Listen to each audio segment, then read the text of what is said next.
I can't believe it. Time is really flying. It's flying really quickly. And I can't believe we're already on another Friday, another end of the week. So, yeah, absolutely. Thank God it's Fridays, says some of the audience. Yes. So we had a very exciting show over the last 2 days. We started this whole journey with Kevin Tan, the Chief Operating Officer of Sunway Malls. I was truly inspired by Kevin's sharing, the ideas that he gave of how Sunway Malls are helping the tenants, to grow back together. And one particular thing was his parting words was so impactful for me, was actually to talk about that, if you cannot eat rice, eat porridge. Wow, this one was very, very powerful. That is the typical, what we call the Chinese mentality, the survival mentality, that because it's important to eat today to survive so that you can live to fight another day. So we are all in this together, however challenging it is. You can actually just get out of that. And that was on Wednesday. Yesterday, we also had another wonderful corporate leader. So we had Rohit Nambiar, Aksa Afin. So what are some of the things that you thought maybe Rohit hit very well, Taranjit? Well, yeah, absolutely. And I think the whole focus around the digital space that he started to play about 2 years ago, and he mentioned that very clearly. That was one. The second one was now how that results or the outcomes of that are coming to fruition today. And he's actually looking at a 2 to 3 year time horizon, and that's the right thing to do, if you ask me frankly. The great thing about it was the ability for him now to rise up the ranking or the league table as AXA Afin life insurance, and they're doing really really well. I mean, the fact that at this time and age they are exponentially growing in terms of their growth revenue. Kudos to him and his team. Well done there. So which brings us to today. So who do we have joining us this evening? Taranjit, if you may do the Absolutely, honor to absolutely. introduce. Absolutely, and I've been very eager to bring in this guest for today. Is an excellent individual. But before that, let's talk about the focus. The focus is about the reality. The focus is about what do we need to do to address that reality. The business as it stands today, it is a zero-sum game. Either we change, we evolve, or we die, and that's as clear as it gets. We're hearing this every day as we're going through this journey. And within that is the area of disruptive leadership. And within the area of disruptive leadership is the area of digital. And what does the digital area and the aspects mean to us as an organization? Limitations that the MCO has brought down, whether it be MCO, whether it be lockdown, whatever you want to call it, has been devastating. We have seen businesses closing. We have seen unemployment rate going up. Only last week, we've hit, 680,000 just for Malaysia alone, which is quite significant. And we expect, so says MIER in their report, to hit over the 2 million mark over the next couple of months. Now, that is only the start. So to that end, astute digital and disruptive leadership is absolutely critical for business sustainability. So where does that now leave us? And that's where we have absolute delight in bringing in Professor Sattar Bawany to join us in Elephant in the Room today. Professor Sattar is the Chief Executive Officer and a C-suite Master Executive Coach for the Center of Executive Education, CEE, and as well as the MD of Executive Development Associates Asia Pacific, EDA. Now, Professor Sattar was awarded the 2019 Executive of the Year for HR Consulting, and that's out in Singapore with the Singapore Business Review Management Excellence Awards. That's an absolute brilliant accolade there. He's also a noted commentator. He's written many articles and is currently on his book. The second book is coming out, and that's entitled Leadership in Disruptive Times. And if I understand this correctly, a little bit about that from Sattar, he is going to be looking at launching this next month, if I hear it correctly. And that book is the first book of its kind at this point in time to touch on the impact of COVID-19, this entire pandemic, on businesses, but it also goes one step further to provide organizations with tools, framework, and thinking on how to pragmatically develop and map their own transformational journey in this current unsettling times. Professor Sattar is an executive MBA holder from Golden Gate University out in California, and he is a bachelor in business administration out of Curtin, where I also grew up, not too far down the road, out in Perth, in Western Australia. Professor Okay. Sattar, welcome. In the room. Hi. Welcome. Thank you, Mihan. Thank you, Taranjit. Thank you for having me here. It's a pleasure.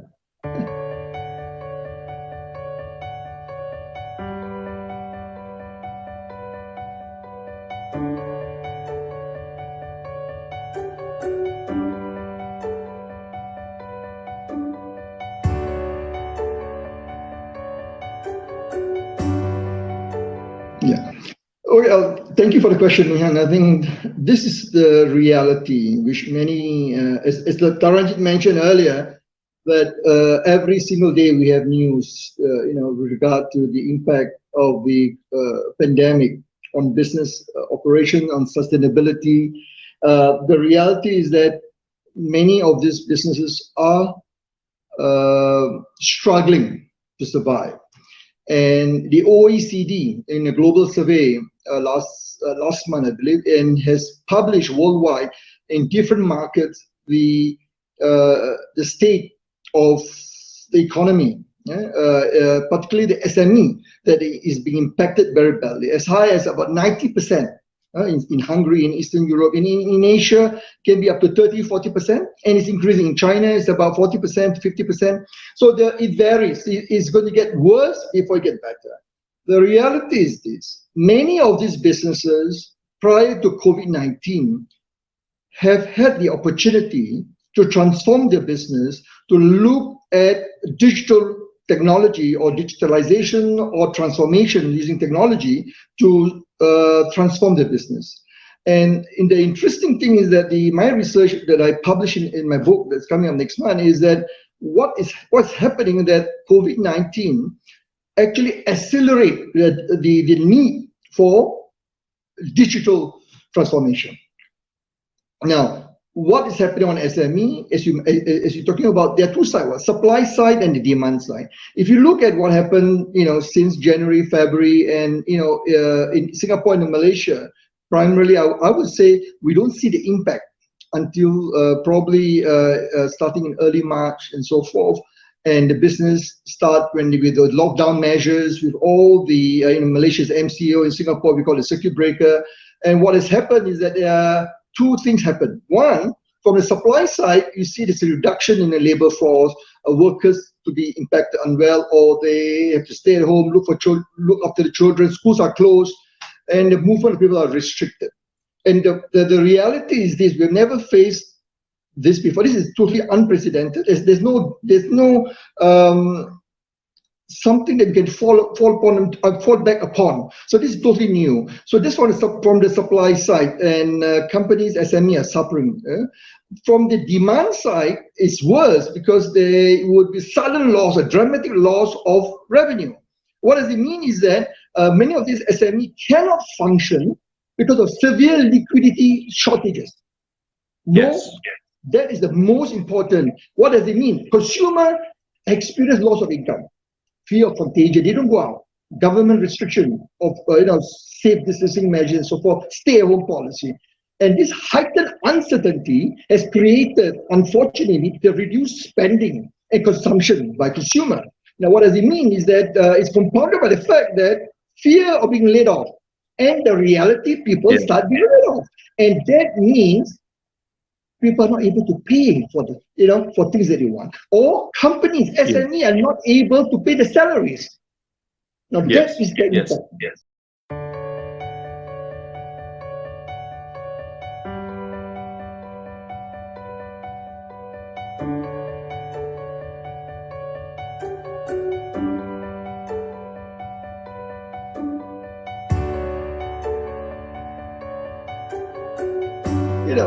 First of all, we talk about digital.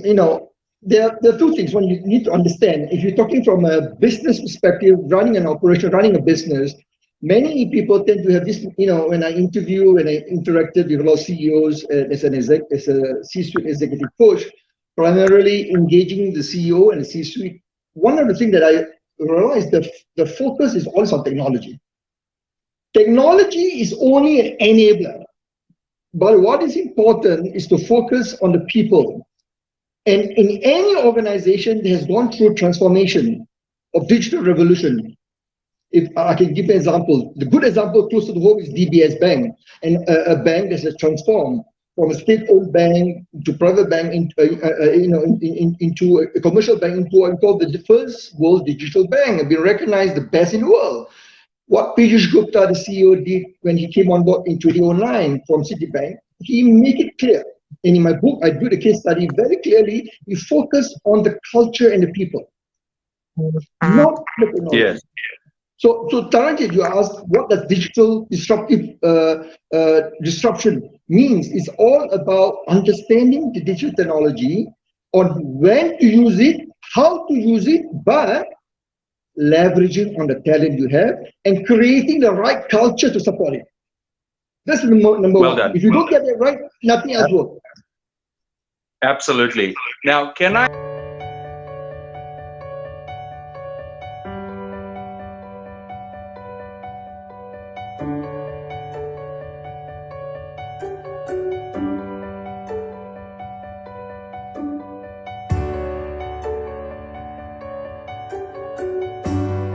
I believe that all of us has potential. I mean, most of us would have some, through experience, through development, we would have some form of some level of competency. But the disruptive leadership competency, or what I call the disruptive digital leadership, the set of competency, the suite of competencies are different.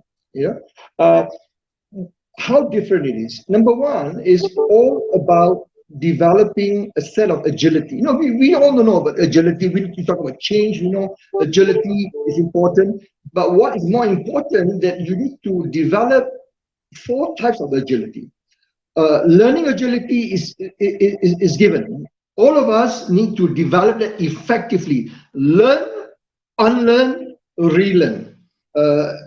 A couple of days ago, I was talking to a group of a bank where senior executive, all the top leadership was in the room, and I told them 90% of what they have learned in the MBA, postgrad, you can throw it away.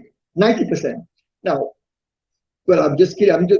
Throw it away means put it aside, because in today's context, we're talking about the volatility, uncertainty, complexity, ambiguity, the disruption that we are facing today, the digital disruption, requires you a different set of competency. One is we're talking about mental agility. Now, what is mental agility? Someone who's able to leverage on his suite of cognitive readiness, thinking skills, higher level of thinking skills, critical thinker, able to solve problems, thinking through problems. Second is people agility. How do you leverage on your relationship to others? And that deals with self-awareness. You need to know what you're good at. And for example, very good example is you must understand as a CEO, and I always tell CEOs, you may be good at running a business, but you may not know what are the consumer trends, what are the newer technology. Adopt reverse mentoring. Reverse mentoring. Because mentoring, as it is, as we know, is where you have much more older, much more experienced leader trying to guide the young, is good. But in the context of the digital revolution, you need to adopt reverse mentoring. Third, besides mental agility, people agility, third is change agility. How can you experiment? How can you test and experiment? How can you fail fast? How can you deal with the discomfort of change? But the reality is that change is going to happen so quick. Can you embrace? Can you accept that? Fourth is the results agility. This is where you need to get it right the first time, all the time, by leveraging on the talent that you have. Now, what do I mean by that? It's called results-based leadership. In my book, I talk about, very important, start with your self-awareness, which I talked about earlier, then get your team ready. In any digital transformation agenda, you cannot depend on one individual. You as a CXO or CDO or CTO who's leading the transformation cannot get it done. So you need to get the right talent, drive, inspire them, motivate them, and give them empowerment and make them feel, a part of the, the transformational team. And all these things, let me just encourage it. One competency that is so important is empathy. Now you may tell me, oh, Prof, when I say this, people tell me, oh, I know about this, there's nothing new. But in today's context, in robotic, in what we talk about robotic, in the truly, the advanced technology, we talk about RPA, robotic process automation, we talk about AI, machine learning, big data. All these things doesn't matter if you do not have a good understanding of the most important part of the business, that's your customer. In the digital transformation, digital revolution, what matters is the customer through design thinking, understanding. And to do that, robot cannot do that. Technology cannot do that. You need human like me and you, Muyan, Taranjit, who has the ability to feel for the people, feel for the customer. That's very important. Correct, Prof. So maybe just to hang on there, thank you for your inputs. Now, I just want to quickly just address some of our audiences out there. Thank you for tuning in. I know we are having some technical issues, but so far we have not able to identify. If you hear the echo, which I think now we don't have it anymore, we apologize for that, right? So maybe, Prof, before we proceed further, I just want to quickly get one question from Dr. Michael Heng, your good friend from Singapore. Dr. Michael has asked this particular question. Let me just put it down there. He said that corporate culture, especially trust, was severely impacted when many companies just dump their employees when MCO began. How can companies restore this fundamental corporate value post MCO? Maybe your thoughts on this, Professor? Yeah, Michael, it's been ages since we last been in touch, so thank you for the question. You see, Mihan, that's a very important question. I always advocate clients and friends who are in business that since my global financial crisis days when I was with DBM, the largest operation firm, organizations have to remember this. When you are facing a situation like that, where you need to, for example, HSBC just announced 23,000 people, they need to be let go. There are two things you need to be very clear. One is called organizational justice. Second is procedural justice. Organizational justice is where you need to be fair to all employees and looking at the business moving forward, what the strategy for the business, what are the set of skills, competencies required for the future, and then evaluate everyone fairly and make sure that you retain or you keep those that would be able to help you to move forward.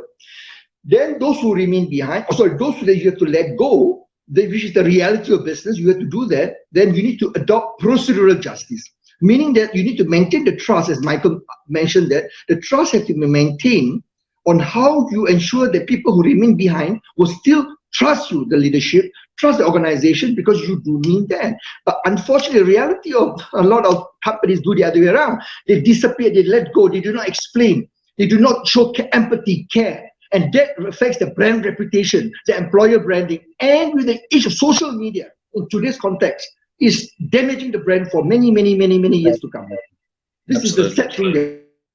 And one of the things that comes out from this whole area is around authentic leadership, if you ask me. And we've talked about that, both you and I, and we've debated around this, and I'm glad that you're raising this. So the next thing is, and I'm cognizant of time here, the next thing is in terms of the skills that are required. We've talked about managers as a whole, we've talked about agility, and I referred to the likes of Damiri Petra, who talked about this a couple of sessions back. We talked about David Jones, and David actually focused on the area of honesty. What are the skills required by a digital leader, Professor, in your research that you've done? Yeah, so I think first of all, yeah, I remember David Jones talked about that, authentic leadership and Damiri and so forth. I think the great speakers have been, before me has expounded greatly. But I think for everyone, every employee, not just leader, everyone, The leader have different set of competencies. I think number one for every employee who wants, or every individual who wants to thrive in the digital era, which we are in now, the fourth industrial revolution, is emotional resilience. You need to have a great understanding of yourself, self-awareness and empathy, I mentioned earlier. So this is a skill that you need to really develop, how to understand yourself, how do you relate to people, how do you work with people, and you need to be able to accept that you do not know everything. The biggest problem we have today in organizations of employee at all levels is called knowing doing gap. That starts from the CEO right down to the any employee in the front line. So you need to understand knowing that you don't have all the answers, and you need to be able to collaborate, embrace, welcome people working together. Third is about ability to be agile, and adapt to the changing situation. And this is where I think it's difficult for many of the boomers, the Gen X, because they used to work in a situation, in an environment where everything is so stable. So when you're talking about the Gen Z, the digital native that's born between 1995 to 2010, they find it easier to adapt. The Gen Y, they find it easier. So learn from them. My advice to those, the older generation, the Gen X, boomers, learn from your younger colleagues.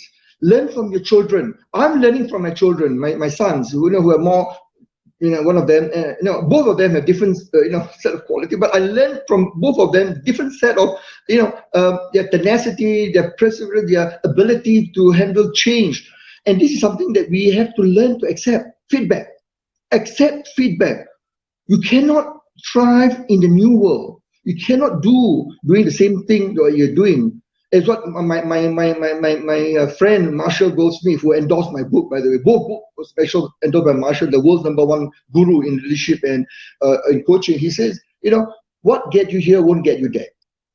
What have you been successful for the last 20 years will not get you the next 20 years if you don't change the way your mindset, the way you hire people, the way that you assess talent. And remember one last thing, I've spoken a lot about individual. I think for organization leaders is very important.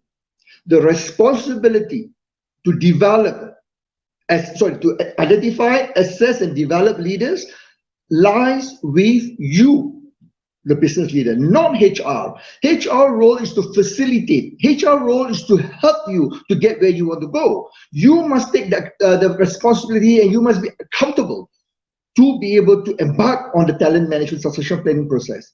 And you must also acknowledge you're not indispensable.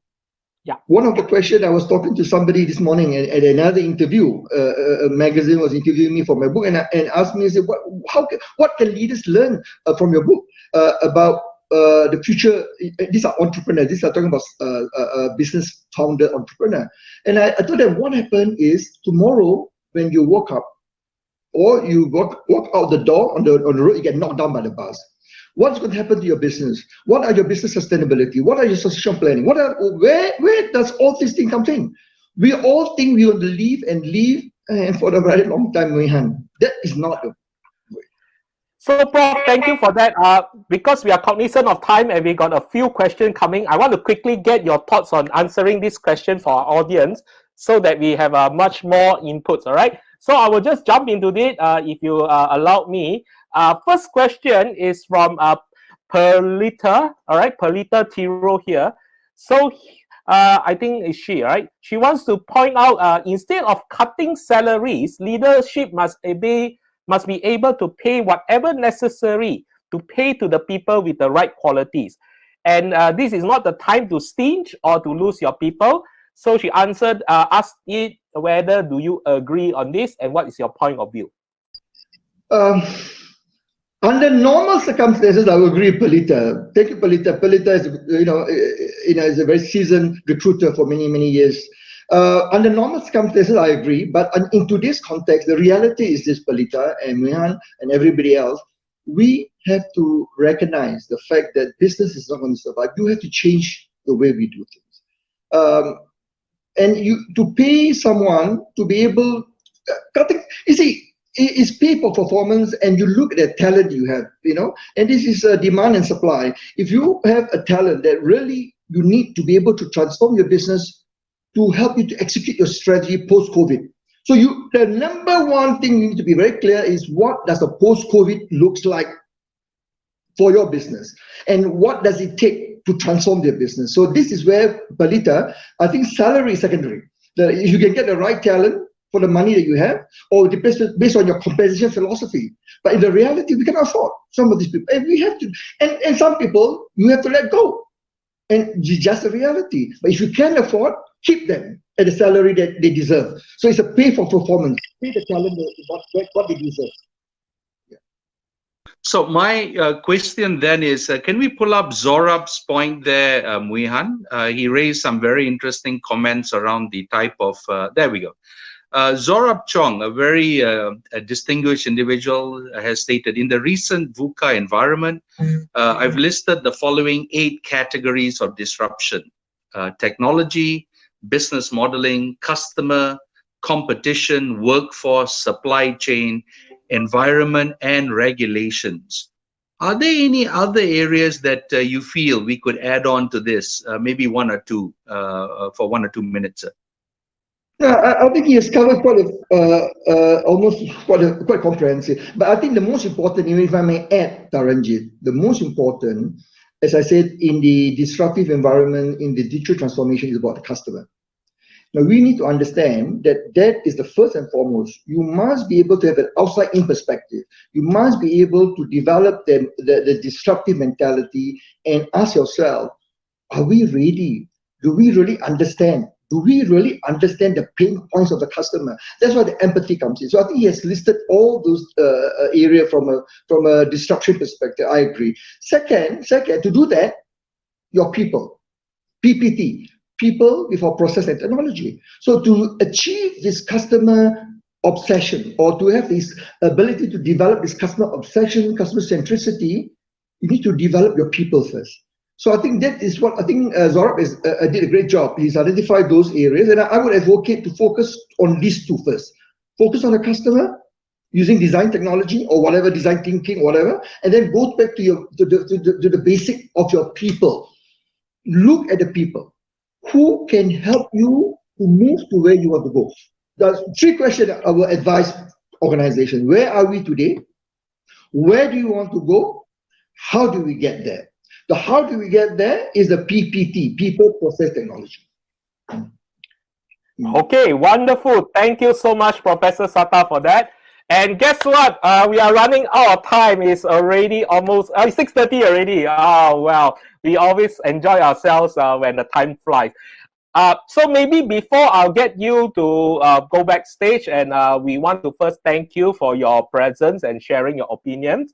I also wanted to just highlight one of our audience here, good friend of mine as well, Hua Chai here. So Hua Chai sends his regards, I think.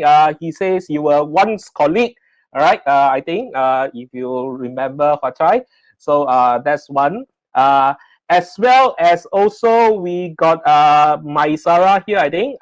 So he's talked about great sharing. We learned a lot from COVID, something that we will never happen. And maybe before we get you to close our session, one last advice for all our business manager, and we need to do this one quick one, Prof. Maybe 2 minutes, quick advice to all our business managers. Yeah, very quick. Yeah, thank you. I think very important, number one, you need to be grounded to reality. We need to have a sense of optimism. I always tell CEOs, managers, have a sense of optimism, but be grounded to reality. There are things that are beyond your control. Yeah. Second, I think you need to accept the fact that you don't have all the answers. This is a knowing, a lot of us experiencing what we call knowing doing gap. The earlier we acknowledge that we do not have all the answers, go out and get help. Seek help. Doesn't matter whatever, whether you're in the private sector, in government, everywhere. Seek help. No one, this is unprecedented, but the excuse given by a lot of people, even including politicians, including government leaders, I've been hearing worldwide, is that this is unprecedented. Therefore, we don't have no playbook. We have no experience. So let it be. We have to accept it. No, No, no, no. We have to ask ourselves, do we have the mentality? What are we going to do? Do we have the strategic insights? This is, Bill Gates has predicted this in 2015. What we talk about the pandemic. If you go and Google about the pandemic, Bill Gates, and many people do not take him seriously. Now, my point is this, from a business leadership point of view, shift your mental model, disrupt your mentality, adopt reverse mentoring, learn from your younger children, younger colleagues, younger relatives, and I learned a lot from them. Sometimes it's a humbling experience. And lastly, something which I always learn, the late APJ Kalam, Dr. Kalam, from the late president of India, who was the director of the Indian Space Research Institute. I learned something from him, and also Mahatma Gandhi, these two individuals, about what we call, and of course Nelson Mandela, about humility.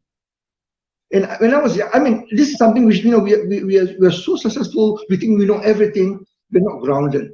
Sometimes it's very humbling to get feedback that, look, Dad or something, Prof, I don't think you know. I don't think that's all that what you're talking about may not be relevant or may not be applicable. And you need to accept that sometimes feedback. And one last point, Mihan Taranji, before we end, if you really want genuine feedback, don't ask your mother.